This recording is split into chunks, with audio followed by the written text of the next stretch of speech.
کہ نور بھی میں، عقل بھی میں، روح بھی میں، مشیت بھی میں. تو اب روح بھی رسول، نور بھی رسول، عقل بھی رسول، مشیت بھی رسول. جملہ ضائع نہیں ہونا چاہیے. مشیت کون ہے؟ رسول. مشیت کون؟ رسول. اس لیے کہ اول مخلوق بھی رسول ہے. رسول نے کہا سب سے پہلے میرے نور کو خلق کیا، تو اول مخلوق کیا ہوئی؟ اول مخلوق ہے رسول. یا منبر مسجد نبوی پر خود رسول بیٹھ کر کہہ رہے ہیں کہ سب سے پہلے مشیت خلق ہوئی اور اس کے بعد ہر شے مشیت کے ذریعے خلق ہوئی ہے. تو کیوں نہیں یہ بات سمجھ میں آتی؟ اور پھر اللہ نے، جو کہ میرا موضوع ہے کہ وحی ربانی اور آل محمد، اور پھر اللہ نے اس بات کی دلیل قرآن میں دے دی. کیا دلیل دی؟ کہا کہ اتنی سادی سی دلیل ہے، 1400 برس سے تم یہ دلیل سن رہے ہو کہ ہم نے عیسیٰ کو بھی تو خالق بنایا. ہم نے عیسیٰ کو بھی تو خالق بنایا. عیسیٰ بھی مٹی سے پرندے خلق کرتے. ہم نے بھی تمہارے باپ کو مٹی سے خلق کیا نا. تو اب اصل چیز کیا ہے؟ بِإِذْنِ خدا، بِإِذْنِ اللہ، اللہ کے اذن سے جو کام ہو رہا ہے. اور اس کو کیا کہتے ہیں؟ اللہ کا نظام. اس کو کہتے ہیں اللہ کا نظام. اور اللہ کے نظام میں مداخلت کی کسی کو اجازت نہیں.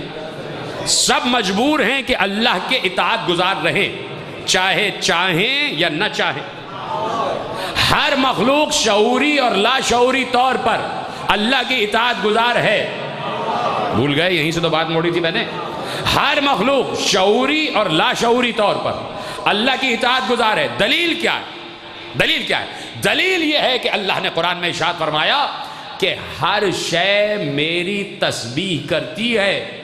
ہر شے میری تسبیح کرتی ہے. لفظ استعمال کیا طوعاً و کرہاً، اپنی مرضی سے یا مجبوری سے. جیتے رہے سلامت رہے.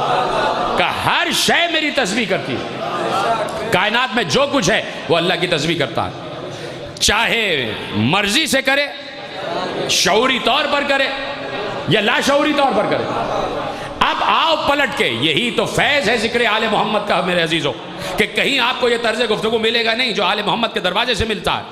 کہیں آپ کو ان مرائل، ان مسائل کا، ان قضیوں کا حل نہیں ملے گا، ان سوالات کے جوابات نہیں ملیں گے جو آل محمد کے دروازے سے مل جاتے ہیں. مثلا جب اللہ نے کہہ دیا کہ ہر شے اللہ کی تسبیح کرتی ہے، ہر شے اللہ کا سجدہ کرتی ہے، ہر شے اللہ کو تسلیم کرتی ہے، ہر شے اللہ کو مانتی ہے، ہر شے اللہ پر یقین رکھتی ہے، طوعاً و کرہاً، شعوری طور پر یا لا شعوری طور پر، تو کوئی پلٹ کے کہہ سکتا ہے کہ چلیے ہر شے کو تو چھوڑ دیجئے، انسانوں میں مسلمانوں سے زیادہ وہ ہیں جو اللہ کو نہیں مانتے ہیں، جو اللہ کو نہیں مانتے یا مانتے ہیں تو شرک کرتے، اللہ کی ذات میں شرک کرتے. کچھ ہیں جو اللہ کو مانتے ہی نہیں، جو نہیں مانتے تو جب مانتے نہیں ہیں تو تسبیح کیسے کریں گے؟ پریشان تو نہیں ہو گئے بھائی؟ سوال اٹھ سکتا ہے نا. قرآن کی آیت ہے، اللہ کہہ رہا ہے، پیغمبر کی حدیث بھی ہے، معصوم کی حدیث بھی ہے کہ ہر شے اللہ کی تسبیح کر رہی ہے، ہر شے اللہ کا سجدہ کر رہی ہے. تو کوئی سوال تو کر سکتا ہے کہ بہت سے انسان ایسے ہیں جو اللہ کو مانتے ہی نہیں. جب مانتے ہی نہیں تو تسبیح کیسی؟ نہیں، پہلے تو مجھے بتاؤ سوال سمجھ میں آیا؟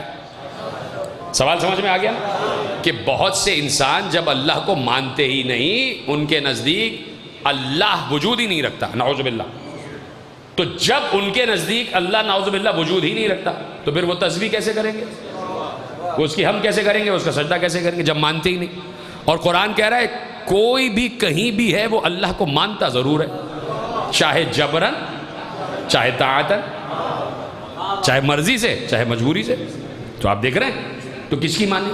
انسانوں کی مانے یا خالق انسان کی مانے؟ اللہ کہہ رہا ہے سب میری تسبیح کرتے ہیں، اور انسان کہہ رہا ہے کہ پروردگار بہت سے لوگ تو تجھے مانتے ہی نہیں، وہ تسبیح کیسے کریں گے؟ تو کون دے اس کا جواب؟ جاگ رہے ہیں سو رہے ہیں؟ کون دے اس کا جواب؟ سوال تو بہت بڑا کر دیا گیا کہ جب اللہ کو مانتے ہی نہیں تو تسبیح کا کیا سوال ہے؟ تو کہاں سے آئے اس کا جواب؟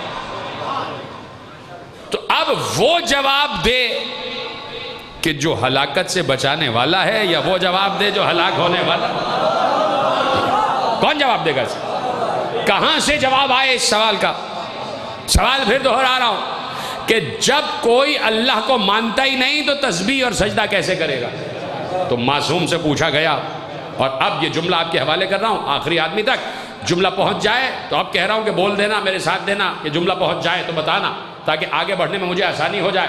تو معصوم سے پوچھا گیا کہ فرزند رسول یہ بتائیے، اللہ کہہ رہا ہے کہ ہر شے اللہ کی تسبیح اور سجدہ کر رہی ہے، جبکہ بہت سے انسان اللہ کو مانتے ہی نہیں، تو وہ تسبیح اور سجدہ کیا کریں گے؟ تو معصوم نے کہا سنو، ہر انسان 4 اشیاء سے مل کر بنا ہے، آگ، ہوا، پانی، مٹی۔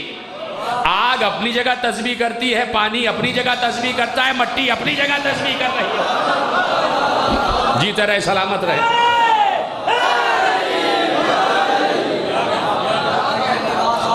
یعنی اس کو میں مزید سمجھاؤں، شاید بچوں کی سمجھ میں نہ آیا ہو، آپ تو سب سمجھ گئے، بچوں کے لیے سمجھا رہا ہوں۔ یعنی انسان 4 چیزوں سے مل کر بنا ہے، آگ، ہوا، پانی، مٹی، یہی ہے نا؟ اور بہت سی اشیاء ہیں اس کے اندر، انسان میں بہت سے اجزاء شامل ہیں، لیکن بنیادی یہ 4 اجزاء ہیں، آگ، ہوا، پانی، مٹی، ٹھیک ہے؟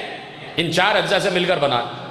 تو یہ 4 اجزاء اشیاء تو ہے نا، یہ انسان کے وجود میں پانی بھی ہے، آگ بھی ہے، مٹی بھی ہے، ہوا بھی ہے، ان سب سے مل کر انسان بن گیا۔ اب انسان کا جو شعور ہے وہ اس کے اپنے قبضے میں ہے، لیکن انسان کا اپنا وجود اس کے قبضے میں نہیں رہتا۔ مثلا یہ نہیں ہو سکتا کہ کوئی یہاں سے کاٹے اور لہو نہ بہے۔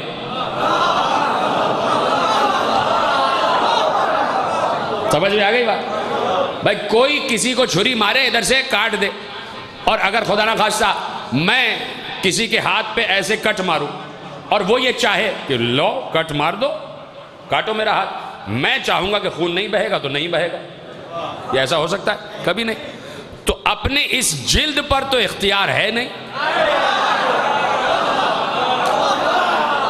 اپنے گوشت پوست پر تو اختیار ہے نہیں۔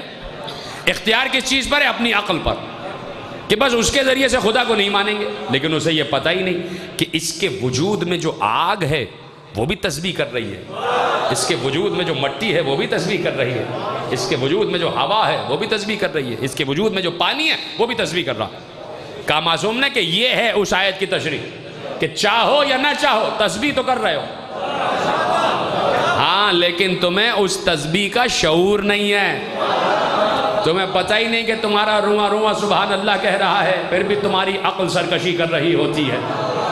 جیتے رہے، سلامت رہے۔ تو اب مجھے یہ بتائیے کہ میں یہاں تک آپ کو لے آیا، اب سوال آپ سے کر رہا ہوں اور ذہین مجمع بیٹھا ہوا ہے، اور میرا جواب آپ کا جواب مجھ تک پہنچنا چاہیے کہ اس پوری گفتگو کی روشنی میں جہاں میں نے کہا کہ جواب بھی دیا تو کس نے دیا؟ فرزند رسول نے، وارث علم رسول نے جواب دیا، کتنا اہم ترین جواب دے دیا۔ اب اس کے بعد اگر کوئی یہ کہہ دے کہ میں قرآن کو اپنی مرضی اپنی عقل سے سمجھ سکتا ہوں، خاموش ہو گئے آپ؟ ذرا سا جملہ پلٹ دوں، اصل جملہ کہہ دوں، اصل جملہ میں نے چھپا لیا تھا۔ اس کے بعد اگر کوئی عام بشر یہ کہہ دے کہ مجھے قرآن کافی ہے، اس لیے کہ جس دن کوئی یہ کہہ دے کہ مجھے قرآن کافی ہے تو پھر بہت سے سوالات اسی سے تو پوچھے جائیں گے۔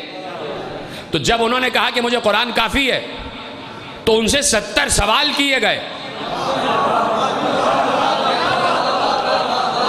70 مختلف وقتوں میں 70 سوال کر لیے گئے۔ ان سے کیوں کیے گئے؟ ان سے نہ کیے جاتے سوال اگر وہ یہ نہ کہتے کہ مجھے قرآن کافی ہے۔ جب کہہ دیا گیا کہ قرآن کافی ہے تو لوگوں نے ان سے سوال پوچھنا شروع کر دیا، یہ بتائیے، یہ بتائیے، یہ بتائیے، یہ بتائیے۔ 70 سوال کیے گئے، 70 مرتبہ وجہ اللہ کو دیکھ کر کہا اگر یہ نہ ہوتے تو میں ہلاک ہو جاتا۔